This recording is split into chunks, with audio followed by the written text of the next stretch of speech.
அமெரிக்காவுக்கு சுதந்திரம் கிடைக்கிறதுக்கு இந்தியாவை சேர்ந்த ஒரு அரசருடைய பங்கு ரொம்ப முக்கியமா இருந்தது அப்படின்னு சொன்னா நம்புவீங்களா? அதாவது இந்தியாவை எப்படி காலனைஸ் பண்ணி வச்சிருந்தாங்களோ பிரிட்டிஷ், அதே மாதிரி தான் அமெரிக்காவையும் காலனைஸ் பண்ணி வச்சிருந்தாங்க. 1770 வருடங்கள் கிட்ட அமெரிக்கால கிளர்ச்சி ஏற்படுது.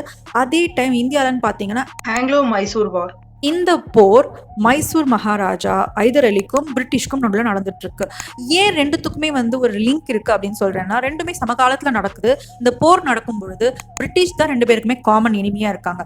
அதே போல காமன் சப்போர்ட்டர்னு பார்த்தோம்னா அங்க இருக்கிற அமெரிக்கன் ரெவல்யூஷனிஸ்ட் இருக்காங்கல்ல, அவங்களுக்கு பிரெஞ்சு சப்போர்ட் பண்றாங்க.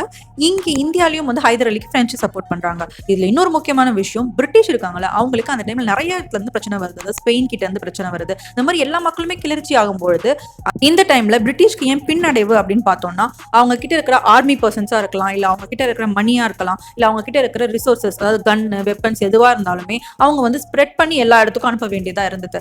என்னதான் அந்த இடத்துல உலகத்துல நிறைய இடத்துல கிளர்ச்சி நடந்தாலுமே அந்த அமெரிக்கனுடைய ரெவல்யூஷனிஸ்டும் இருக்கட்டும், ஹைதர் அலியும் இருக்கட்டும், இவங்க ரெண்டு பேர் தான் பயங்கரமா பிரிட்டிஷ்க்கு டஃப் கொடுத்திருக்காங்க.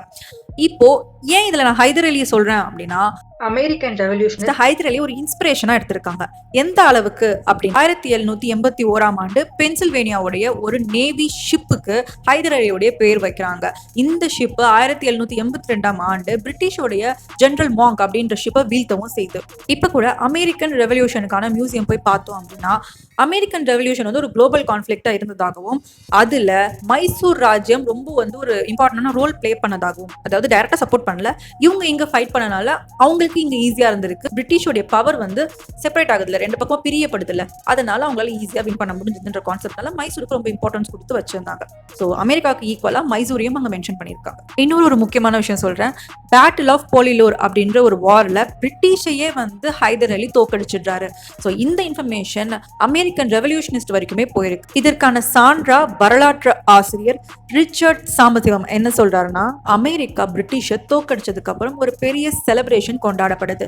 இந்த இடத்துல நான் ஸ்கிரீன்ல கொடுத்திருக்க இந்த ஸ்டேட்மெண்ட்டை சொல்லியிருக்காரு. அதாவது பிரிட்டிஷை வீழ்த்துறதுக்கு ஹைதர் அலியோடைய பங்கு இருந்திருக்கு. எப்படின்னா, அவர் மூலமா பிரிட்டிஷோடைய பவரை குறைக்க முடிஞ்சிருக்கு. ஏன்னா அங்க வார் நடக்கும்போது அவங்க பவர் செக்ரிகேட் ஆகுது இல்லையா? இந்த கான்செப்ட் தான் இவர் இந்த பாயிண்ட்ல சொல்லியிருக்காரு.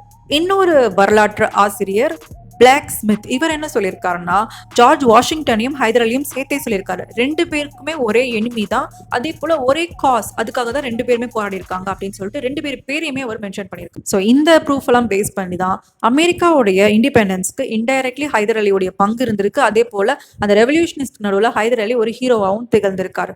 ஸோ இந்த ரீல் யாருக்கு ஷேர் பண்ண யூஸ்ஃபுல்லா இருக்கும்னு நினைக்கிறீங்களோ அவங்களுக்கு மறக்காம ஷேர் பண்ணிடுங்க.